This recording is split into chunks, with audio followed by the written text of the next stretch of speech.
My name is Hamid, and this is the story of how I lost everything I once thought mattered. My military career, my freedom, my family's safety, all because of a single decision: to follow the voice that whispered truth into my heart when I least expected it. I wasn't born a Christian. I didn't grow up with a Bible. I was raised a devout Muslim in Iran, trained to pray 5 times a day, taught to serve Allah, and built my life upon duty, discipline, and honor. But something was always missing, like a crack beneath the surface no title or uniform could ever seal.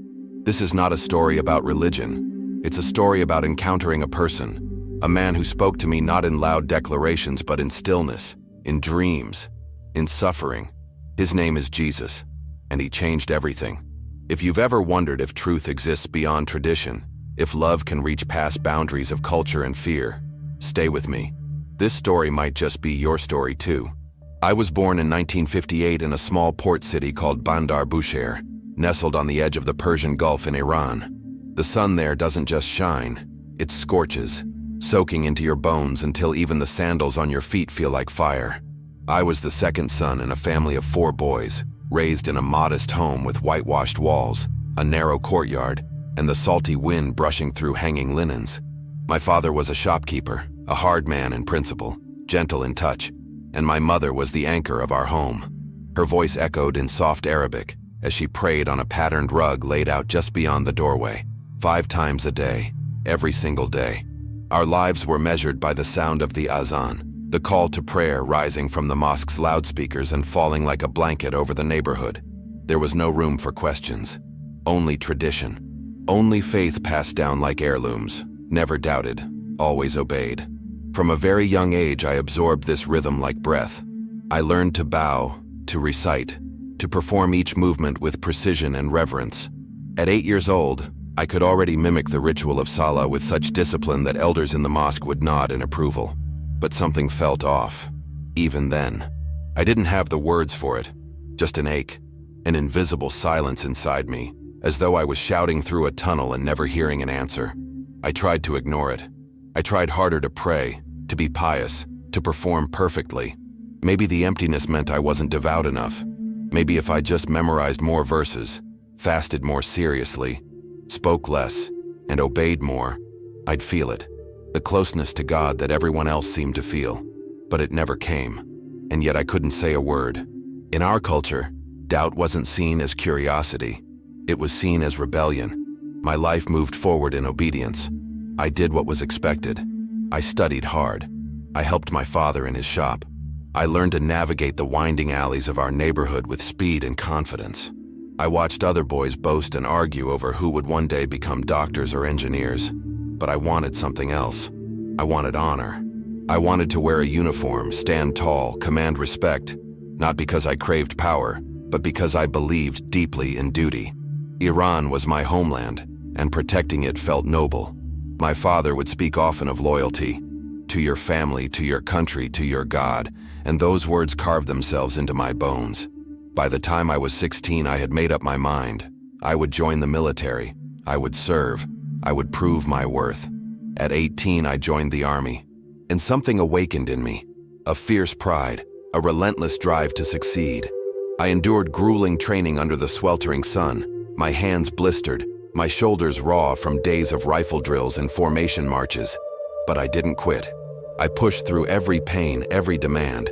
I wanted to be more than just a soldier. I wanted to lead. My officers noticed my discipline, my quiet intensity. They promoted me quickly, and by my late 20s, I had become a colonel. I wore my uniform with pride. The boots were polished, the medals precise, my voice sharp and commanding. On the outside, I was a symbol of strength, but inside, the ache remained. Stronger now, deeper, like a well that had no bottom. No one saw it, not even my men. They saluted me, followed orders, respected my leadership. And I returned that respect by protecting them, guiding them through every mission along Iran's borders. I was the image of success. I sent money home, bought my parents a better house. My family beamed with pride. But every night when the base went silent, I would lie in my bunk and stare at the ceiling, wondering what it all meant. Why did I feel so alone? Why did prayer feel like ritual, not relationship? Why did I feel like a man performing instead of connecting? I repeated the same phrases I'd been taught since I was a boy, but they felt like sand in my mouth. Dry, empty, unfulfilling. Something was still missing, and I could no longer pretend I didn't notice. Then, one day, I noticed a young soldier under my command, Raza. He was different. He didn't join the others at the mosque. He kept to himself. One night during inspection, I caught him reading a small book under his blanket. His face was lit by a flashlight, eyes focused, calm. I barked at him. "What is that?" He froze, but his answer shook me. "It's a Bible, sir." I should have reprimanded him, maybe even reported him. But there was something in his eyes, peace, unshaken, calm. I didn't understand it. I let him go, but the moment clung to me. What kind of peace makes a man unafraid of punishment? What kind of book holds that kind of power? I needed to know. Not long after, I met Arlet, a Christian woman, an Assyrian. I saw her at a market in Bandar Bushehr, buying bread, her dark hair catching the sun. She smiled, and something in me shifted. We talked, again and again. She was kind, strong, unafraid. She spoke of Jesus like he was someone she knew personally, not some distant deity to appease. "He died for us," she said once, her voice unwavering. That phrase stunned me. Died? For us? For me? Why would a God do that? I couldn't make sense of it, but I couldn't stop thinking about it either. For the first time in my life, I didn't just feel empty.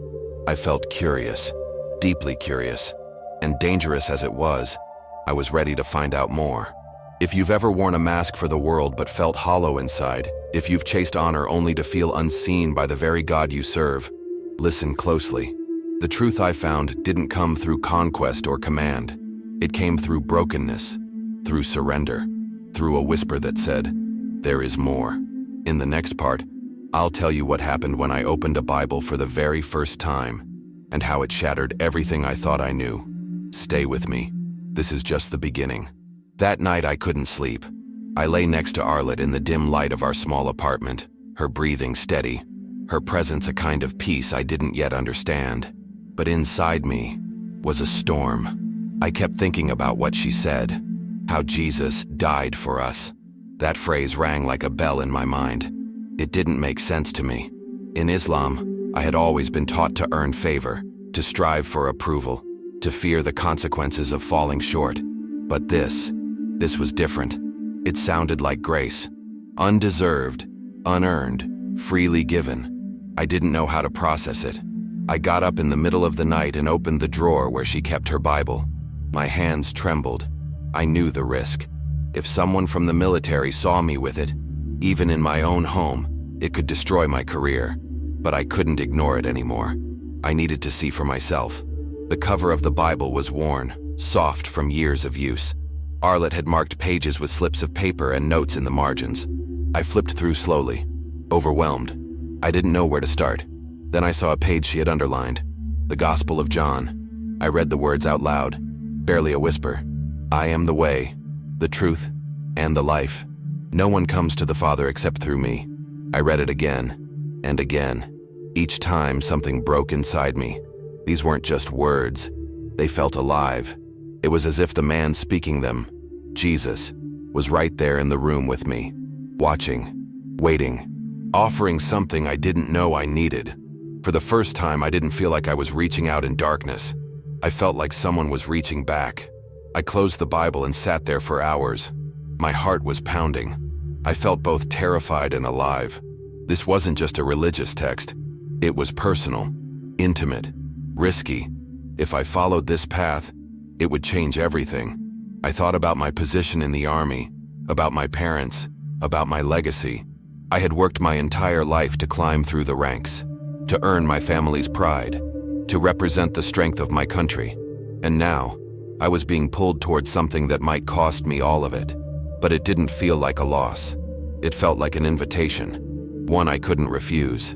I went back to bed, slid under the covers, and stared at the ceiling until the first light of morning crept in. In the days that followed, I found myself watching Arlet closely. Her peace wasn't just emotional. It was spiritual. She would rise early, sit by the window and read her Bible with a soft smile on her face, her lips moving in silent prayer. I envied her. Not because she was Christian, but because she seemed to know God personally. I had never felt that closeness. I had performed for God, feared Him, but I had never loved Him, and I had certainly never felt loved by Him. One morning, I asked her what she found in those pages. She looked at me and said one word: truth. Then she handed me the Bible. I took it, and that simple act felt like crossing a line. But I didn't look back. I began reading it in secret. In my office at the base, I would lock the door and place the Bible between stacks of documents.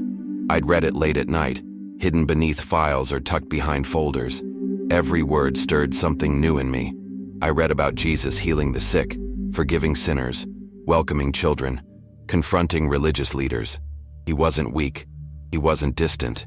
He was courageous, compassionate, alive. And I read about His death, how He chose to suffer, how He forgave the very people who crucified Him. "Father, forgive them," He said. Those words hit me like a blow to the chest. Who was this man? And why did I feel like He was speaking to me? My military training had prepared me for many things: pain, loss, loyalty, but not for this. Not for the dissonance of holding a rifle by day and a Bible by night. Not for the reality of leading men into battle while secretly craving a peace I couldn't explain. I felt like I was living two lives. On the outside, I was still Colonel Hamid, disciplined, loyal, respected. But on the inside, I was unraveling. Or maybe I was being remade. One verse stayed with me more than any other. "Come to me, all who are weary and burdened, and I will give you rest." Rest. I didn't even know how tired I was until I read that. But I knew one thing. I wanted that rest. I wrestled with my thoughts day after day. I wasn't ready to abandon everything I'd built. But I also knew I couldn't keep living with this secret inside me. The choice felt impossible. And yet, in the quiet moments, late at night, when the world was still, I would whisper prayers I never imagined I'd pray. "Jesus, are you real? Are you really who you say you are?" And though no voice answered me, I felt something stirring, something steady, a presence, an invitation, not a command, not a threat, just a gentle pull that said, "Follow me." And slowly my fear began to loosen its grip. Then came the dream. It wasn't like any dream I'd ever had. I was standing in a wide open field. The wind was soft, the sun warm, and in front of me stood a man dressed in white. His face was kind, his eyes full of something I couldn't name, fire and love at the same time. He looked at me, and in a voice both gentle and strong, he said, "Hamid, follow me." I fell to my knees in the dream, weeping, not from fear, but from something like joy. He touched my shoulder, and it felt like a weight lifted, like chains breaking. When I woke up, my face was soaked with tears, and I knew it was him. That morning, the world looked different. The colors seemed brighter, the sounds clearer, but I also knew what this meant. I could no longer pretend. I had to make a decision. I had to choose between the life I had built and the truth I had found. When I told Arlie what had happened, she cried. "I've been praying for this," she whispered. That night we knelt together, her hands wrapped around mine, and she prayed for me, not to a God far away, but to Jesus, the one who had just met me in my dream. I whispered 4 words that would change everything. "Jesus, I'm yours now." We found Pastor Daniel, a man Arlette had known for years. He led a secret house church, hidden from the authorities. When I shared my story with him, he looked at me with eyes full of understanding. "Are you ready?" he asked. "To follow Jesus no matter the cost?" I thought of my career, my uniform, my parents, but I also thought of the dream, of the man in white. "Yes," I said. My voice didn't shake. That night in a quiet room, he baptized me. As the water poured over my head, I felt clean, alive, sent. No longer just a colonel. I was now a child of God. But joy was not without fear. I was a Christian now, yes, but still a colonel, still in the military, still living under a regime that punished conversion with prison or worse. I began to live a double life again, but for different reasons now. I prayed in secret, whispered psalms under my breath, hid the Bible beneath my pillow. joined Arlet in worship with our underground church, singing hymns softly so the neighbors wouldn't hear. Every meeting felt like walking a tightrope, but it was worth it. I felt Jesus with me, his love burning in my bones. I would look at Arlet's face as we prayed, and I would think, this is what truth feels like. And then came a moment I will never forget. I met a young soldier named Hussein, just like Raza years before. His hands shook as he told me he had found a Bible hidden in a stack of books at a market. He'd been reading it, and it was breaking him apart in the best way. "Is Jesus real?" he asked, eyes full of fear. I saw myself in him, and I said, "Yes, he is." I told him my story, the dream, the peace, the choice, and that night, in a hidden room, I baptized him. The water ran down his face and he wept. So did I. I had just led someone to Jesus for the first time, and it felt like the greatest mission I had ever completed. After that night with Hussein, something inside me shifted. I had once seen myself only as a protector of my country, a man sworn to military duty. But now I saw that I had been given a different kind of mission, one not of defense but of deliverance. I couldn't stop thinking about those who, like me, were quietly suffocating under the weight of religion without relationship. I knew there were others, soldiers and civilians alike, who had questions but no safe place to ask them. And I knew that if I kept silent, their questions might die inside them like mine almost had. I started praying differently, not just for strength, but for opportunity. "Jesus, send me someone today," I would whisper each morning. And he did, over and over again. I began to lead quiet Bible studies with Hussein and Raza, teaching them what I was still learning myself, about grace, forgiveness, identity in Christ. We met in my office behind locked doors, with the curtains drawn and voices low. Each time, my heart beat like a war drum in my chest. At any moment, someone could knock, someone could discover us. But each time we opened the Bible, it felt like breathing for the first time. We weren't studying a book, we were listening to a voice, the voice of the shepherd calling us home. Hussein would often wipe tears from his eyes, whispering, "I never knew God could love like this." I would nod. "Neither did I," I'd reply. And that truth kept changing us. But the danger was growing. Whispers had begun to circle through the base. I noticed certain soldiers watching me during drills, lingering outside my office longer than necessary. Once, during a routine inspection, another officer found my Bible tucked beneath a stack of documents. He lifted it with 2 fingers like it was poison. "What's this, Colonel?" he asked, his eyes narrowing. My mouth went dry. In a split-second decision, I answered, "A gift from my wife's family. I keep it for her." He stared at me for a long moment, then set it down and walked away. I stood still until he left the room, then collapsed into my chair, trembling. I knew then that my time was running short.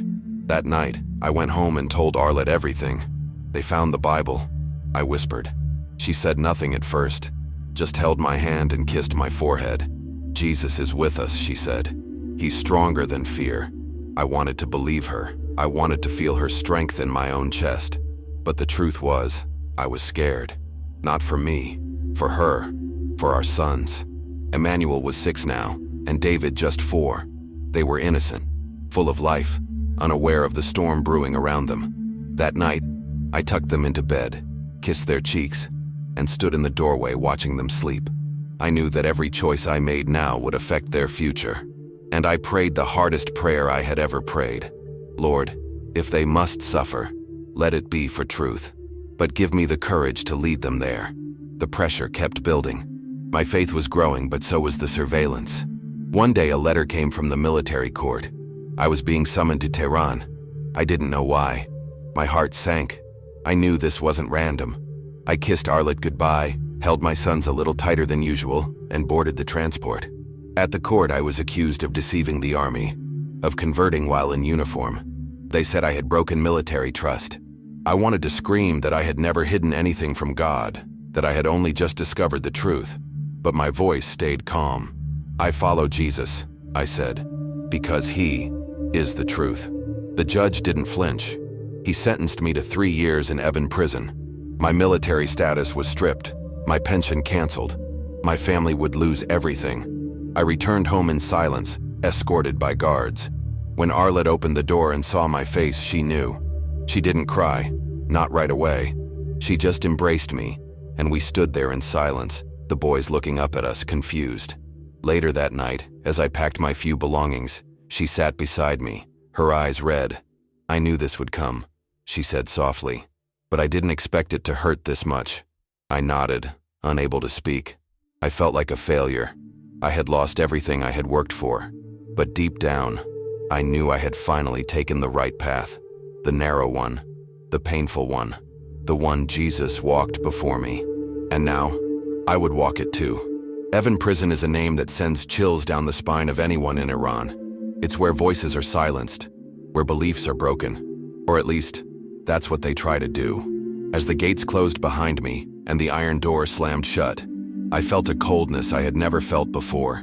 The cell was small, barely enough space to lie down. A thin mattress in the corner, a bucket.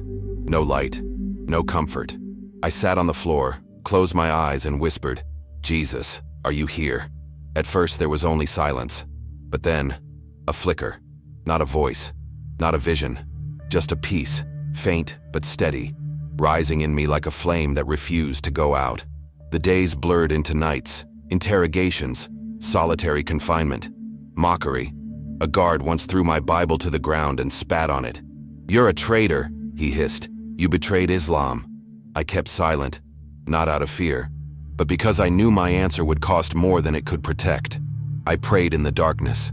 Not long prayers, just whispers, fragments of psalms, cries of the heart, and each time that peace would return, like a whisper in the wind, like a hand on my shoulder, like someone saying, "I'm still here." I remembered my dream. I remembered his eyes, and I clung to that memory like a lifeline in a sea of fire. One day they dragged me into another courtroom, this time not for military charges but for apostasy. The penalty, death. I stood in the center of the room, hands shackled, face pale. The judge looked at me with ice in his eyes. "Why did you leave Islam?" he asked. "Why do you follow this dead prophet?"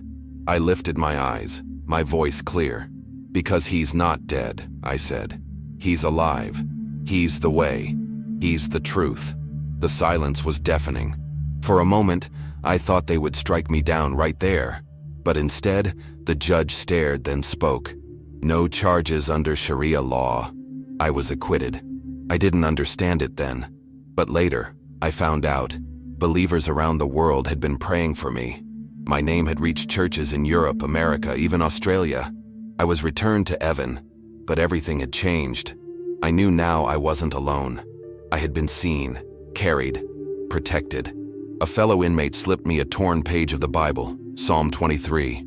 Even though I walked through the valley of the shadow of death, I read it again and again. Those words became my anthem, my shield, my strength. At night, I would sing hymns in my heart. Amazing grace echoed in my soul, even as the guards barked orders outside. I shared my faith with other prisoners, one by one. A thief named Ali, beaten and forgotten, once asked me, "Would Jesus love even me?" I said yes. He wept. And together, we prayed in a dark cell lit only by the light of his presence. Letters from Arlette became my anchor. Somehow, a kind guard had agreed to smuggle them in. She told me the boys were okay, that they missed me, that they prayed for me every day. I held those letters like scripture, tracing her words with my fingers, crying in the silence. I missed their laughter, their bedtime stories, their hugs, but I also knew that what I was doing mattered. I had not just suffered, I had been sent, for such a time as this. And in the deepest place of pain, I found the deepest well of peace. Jesus wasn't just a name, he was there, right there, holding me together, preparing me for what would come next. When the gates of Evin finally opened in 2007, I stepped into the sunlight a free man. But I was not the same man who had walked in 3 years before. I had entered that prison as Colonel Hamid, respected, feared, honored by the military. But I walked out simply as Hamid, a child of God, broken by the system yet made whole by grace. My hands trembled as I took my first steps outside. The sun felt warm, almost foreign. And then I saw them, Arlette and my 2 sons, Emmanuel and David. waiting at the edge of the courtyard. They looked older, stronger. My heart clenched. I had missed years of their lives, but they were here, and Jesus had brought me back to them. We held each other in the middle of the road, unmoving. Arlet's tears soaked my shirt. The boys clung to me like I might vanish again. "We prayed for you every day, Baba," Emmanuel whispered, his voice cracking. I couldn't speak, only cry. The pain of separation and the joy of reunion clashed inside me like a flood. But one thing was clear: I was not stepping back into my old life. That life was gone.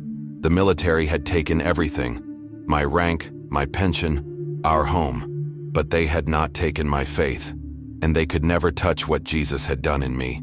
I had lost the world, but I had gained something eternal. Life outside prison was harder than I imagined. We returned to Bandar Bushehr, but without the army housing, we were forced into a small apartment. The ceilings were low, the walls cracked, and the air smelled of salt and damp stone. Arlet had worked in my absence, cleaning homes, baking bread for neighbors, anything to keep food on the table.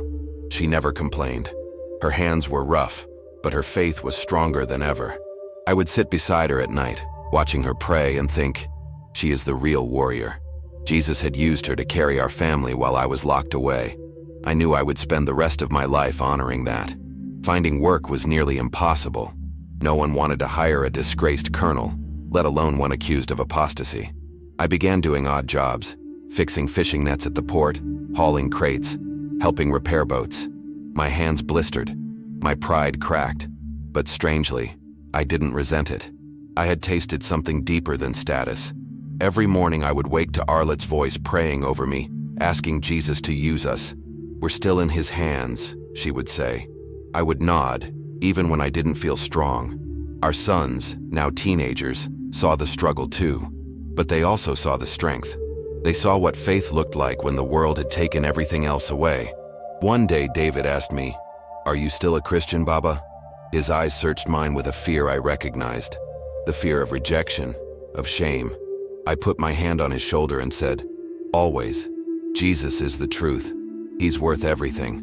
That moment stayed with me. I realized that my greatest mission now wasn't in the shadows of prison or the halls of military power. It was here, in my home, to lead my sons into truth, to help them see Jesus not as a religion, but as a savior. I told them stories from prison, about the torn Bible page, about Ali, the thief who wept, about the guard who gave me bread. Their eyes widened, and I knew seeds were being planted. But I felt something more stirring, a call I couldn't shake. In prison, I had made a promise to Jesus: "If you get me out, I'll live for you." Now I was out, and I couldn't waste the freedom I'd been given. I went to find Pastor Daniel.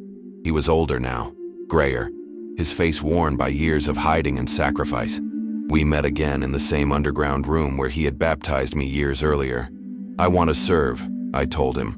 "I want to lead others to him." He smiled, his eyes full of fire. "You already are, Hamid," he said. "Your life is a testimony." And with that, he asked me to help shepherd our underground church. I said yes, not with fear, with joy. Leading the church was like stepping onto sacred ground. We met in silence, in secrecy, in rooms where curtains were nailed to the walls and songs were sung in whispers. I would open my Bible and tell them my story, not with pride, but with trembling. I spoke of the dream, of the fire of persecution, of the peace that carried me through it all. They listened, some crying, some shaking, all desperate for something real. One night, a young woman named Mayam came. Her headscarf was tight. Her voice shook. "Is Jesus really the way?" she asked. I told her everything. She wept. And that night, she gave her life to him. I baptized her in a quiet room. And in that moment, I felt more alive than I ever had in uniform. Then came a night I never expected. A man walked into one of our meetings. Tall, familiar. My heart stopped. It was Raza. Not the young soldier from years ago, but another officer. One who had reported me to the authorities. One who had sent me to prison. He stood at the door, eyes down. "I need to talk," he said. We stepped outside, the night air cool and still. He wept. "I betrayed you. I thought I was doing the right thing, but I've been reading the Bible. I want what you have. I wanted to be angry, to demand justice, but Jesus reminded me, "Forgive, and you will be forgiven." I placed my hand on his shoulder and said, "I forgive you." That night I prayed with him as he gave his life to Christ, and I knew redemption was not just possible, it was happening. My story began in silence, in shadows, in the rituals of a religion that never filled the void in my heart. But now, it was echoing beyond walls, across borders, into places I never imagined. Letters began arriving from believers across the world, smuggled through allies, shared by friends, from churches in Europe, America, Australia, people who had prayed for me when I was locked away. One letter came from a woman named Sarah. "Your story made me love Jesus more." I read it to Arlette with tears streaming down my face.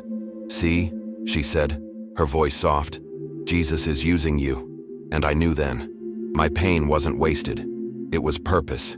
It was a message.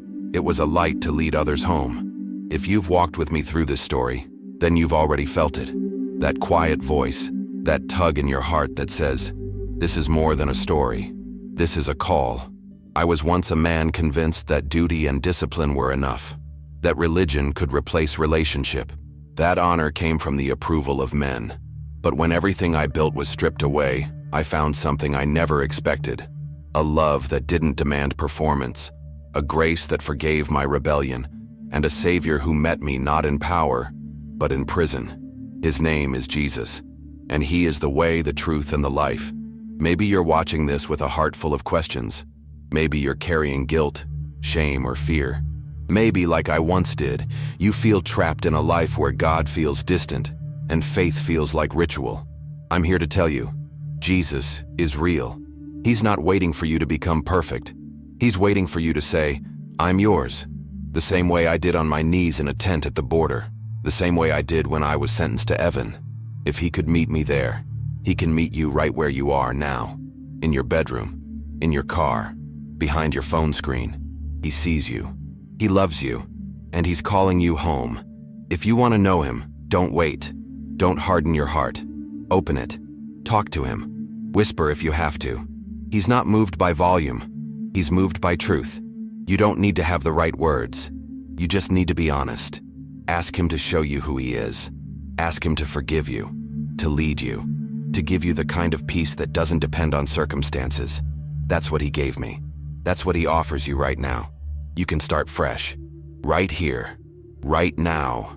And if this message stirred something in you, don't keep it to yourself. Share this video. Send it to someone who needs hope. Maybe a friend who's doubting, a loved one who's hurting, someone who, like I once did, is living a secret life with a silent ache. You could be the reason they find truth. You could be the answer to someone's prayer. Don't underestimate the power of a testimony. Mine changed lives. Yours can too. I want to invite you to go one step further. Subscribe to this channel, not just to follow stories, but to follow Jesus. Let this space be a place where faith grows, where truth is shared, where the persecuted are remembered and the searching are found. Hit the subscribe button and make a decision, not just to stay informed, but to stay connected. Join this community of faith. Walk with us, pray with us, grow with us. And if you've already taken that step, if you're already following Jesus, then I ask you, stay bold, stay faithful. Speak when the world says to be silent. Love when it's easier to hate. Forgive when it cost you everything. The world needs light. And if Jesus lives in you, then you are that light. No matter where you are, on the battlefield, in a boardroom, or behind bars, he is with you. And he will use your story too. Keep going. He's worth it. Thank you for staying with me to the end, for listening not just with your ears, but with your heart. You're not alone. I see you. I care about you. And more importantly, Jesus sees you. He's never left. I hope my journey has helped you take your first step, or your next one. Until we meet again, stay strong, stay close to him, and remember, Jesus is the way. Follow him, and don't look back.